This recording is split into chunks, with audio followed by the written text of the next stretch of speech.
President Trump saying that Memphis is his next target for his nationwide crackdown on crime, with the National Guard expected to be deployed to the city in West Tennessee next.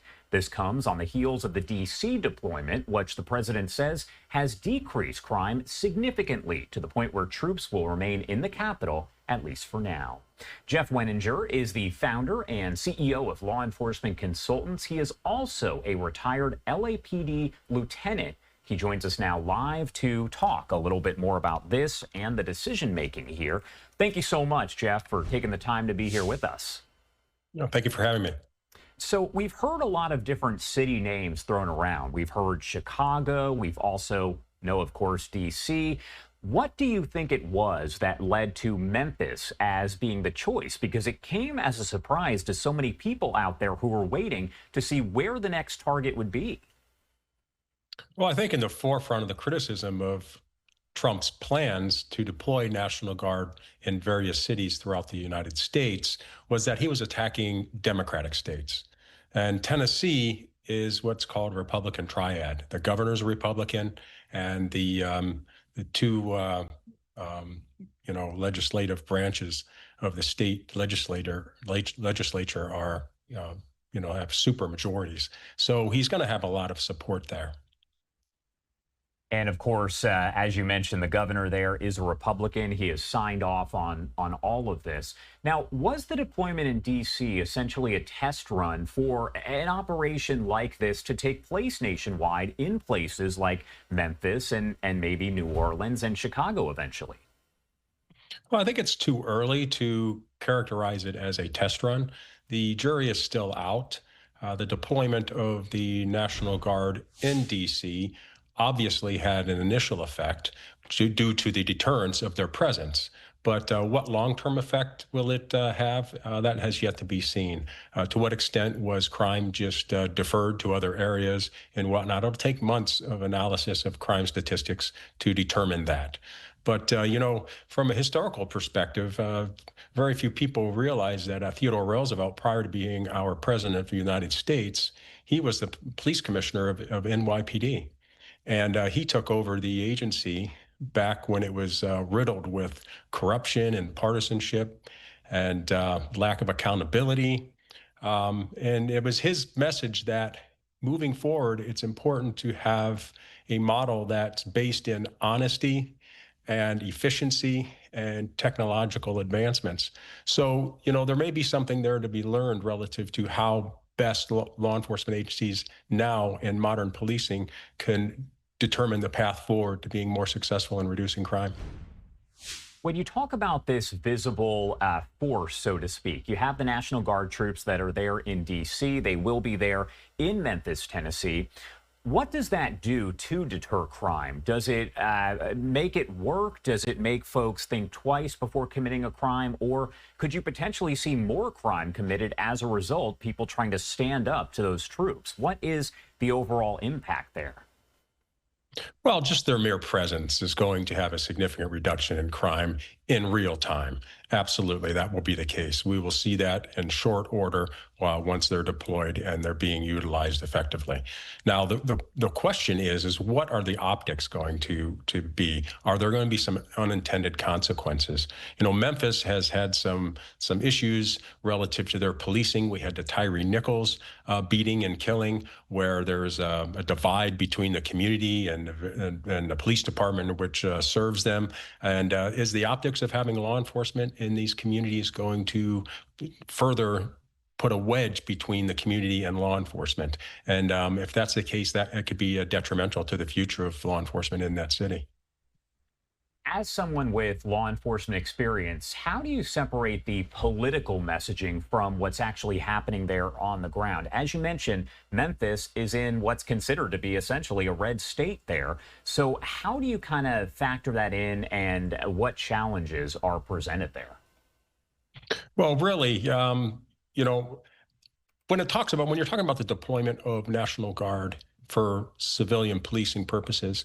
It hits a very personal nerve with me because I grew up in Kent, Ohio. My father was a sociology professor at Kent State during the May 4th, 1970 shootings of unarmed students at Kent State University by National Guardsmen. And in conversations I had with my father, he emphasized that we have critical thinking relative to accountability, trust, and what are the long-term impacts of the deployment of the National Guard. And really, it underscores the question that we are grappling with today, which is what role should the National Guard play in civilian policing, if any? And that has yet to play out in determining whether it's appropriate and actually effective in reducing crime. My last question for you here, and this is one that's been asked time and time again, so I want to get your take and a little bit more information here. What is it that the National Guard can do while they are on the ground, and what can't they do? What are the limitations there? Can you kind of break all that down? Well, they're being deployed and they're answering to the governor, because the governor in the state is who's deploying them. And they're going to be limited to a logistical administrative type assignments, which is the strategy is to free up law enforcement resources to then more focus on the violent crime trends ultimately. But, the real question is the deployment of the National Guard, is it, a power move? Is it actually for justice? Or is it actually to improve humanity? And those are the types of things that you need to grapple with and wrestle with in determining whether this is going to be effective and the appropriate means to address the crime. Because at the end of the day, most crime is committed in very small pockets within cities. And that being said, when you have the response to violent crime, there's a small percentage of the population that's really impacted by it. So you're going to see diverse opinions on the effectiveness of this. And it's society is measured essentially by its ability and willingness to protect and serve its most marginalized communities. So, really the jury is out.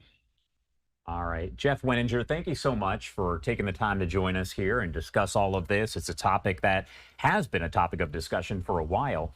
Anything we missed? Anything you want to make sure to add here before I let you go?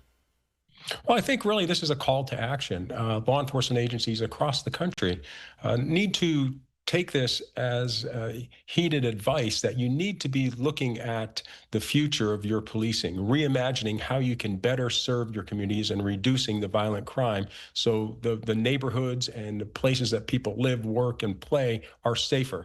And, I delve into a lot of that stuff in my new book that's coming out, On Thin Ice, and I deal with these very, very critical issues. And I see it right there behind you over your left shoulder. Jeff, thank you so much for taking the time to be here with us and break it down. We definitely appreciate it. Thank you. And you are taking a live look again once over Memphis, Tennessee at this hour as we wait to see exactly when that deployment is going to happen and what it will look like. We'll keep you updated here on Live Now. But I did want to let you know officials there in Memphis, including the mayor, held a very brief news conference answering some questions from members of the media after that announcement was made by President Trump. Let's play that for you right here on Live Now from Fox. Elected officials certainly will allow each of you to be able to pull them to the side as we go, but for the sake of time, I think it's best that I field the questions for now. And we are gonna ask that you announce your name and your outlet before you ask any questions. Yes. Mayor Young, Mark Staunton, Fox 13 News. My question is for the people out there. Mayor Harris just had a news conference this morning. He said he's a little fearful. For the Memphians out there who are fearful, what's your advice if they get pulled over by the National Guard once they've established their presence here?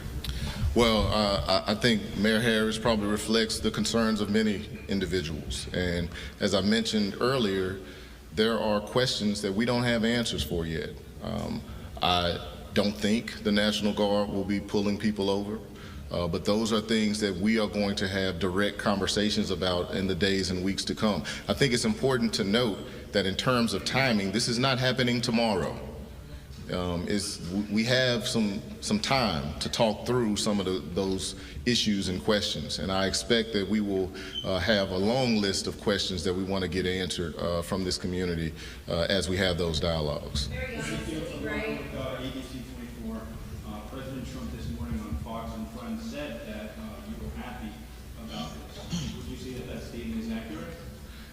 Yeah, that was an overstatement. Yeah. I am focused on the resources. FBI, DEA, ATF, those are the things that I believe will truly help us be able to support law enforcement and reduce violent crime. I do not support the National Guard. However, they are coming. It's not the mayor's call. The mayor doesn't have a say or the authority to stop them from coming. And so my goal is to make sure that as they come, that I have an opportunity to work with them to strategize on how they engage in this community. Mayor Brian did like WREG. Quick question. In terms of what the city can or cannot say in the capacity which will see the National Guard, what does the city have? What power do we have to say in what capacity we see the National Guard? I mean, I think I just answered that. We don't have a say in the National Guard, but our goal is to ensure that we have influence in how they engage in this community. I've spoken with the governor on numerous occasions, and he's been very, very open to that collaboration, as well as the federal government. So we look to have some influence on how they engage. Mayor Young, Sam Martin, and right now in the city charter, you and Police Chief Davis are the chief law enforcement officers, essentially. Correct. Would that change when the National Guard arrives? No, that does not change. And so would they essentially be under command and control of the police department? There will be a lot of coordination, and obviously this is something we're all new to, so we're going to be learning, working with our attorneys, but Chief Davis will remain the chief of police and continue to drive law enforcement in the city of Memphis. Mayor Young, Williams with Channel 5. In previous cities where we have seen the National Guard come in, they have been focused more in the downtown area.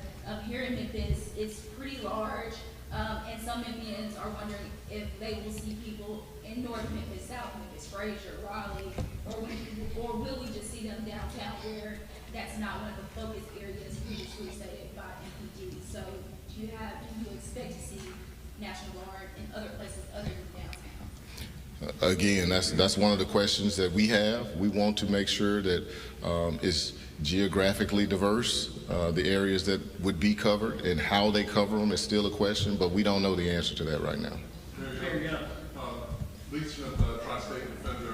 Memphis not the first city Right. to have the administration decide they want to bring troops in. What are, we'll just say, some of the best practices or what you have learned from how other cities have handled this? Well, I've had conversation with Mayor Bowser in D.C., and she has developed a working relationship with the team that is there, and our goal is to make sure that we have a working relationship with whatever team comes to this city so that we can align their efforts with the efforts of our law enforcement. Mayor Young, I got a statement from the MPD Police Officers Union, and I asked what they thought about this. And the statement says that roughly they're down almost 500 officers, and they welcome the help. What do you say to that?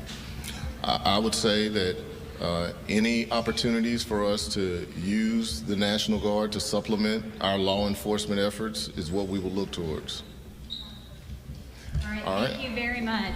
Well, again, there are a lot of people here, so I know you probably have additional questions. Please do talk to some of the other individuals and elected officials that are here, and thank you all for being here today. More information to come.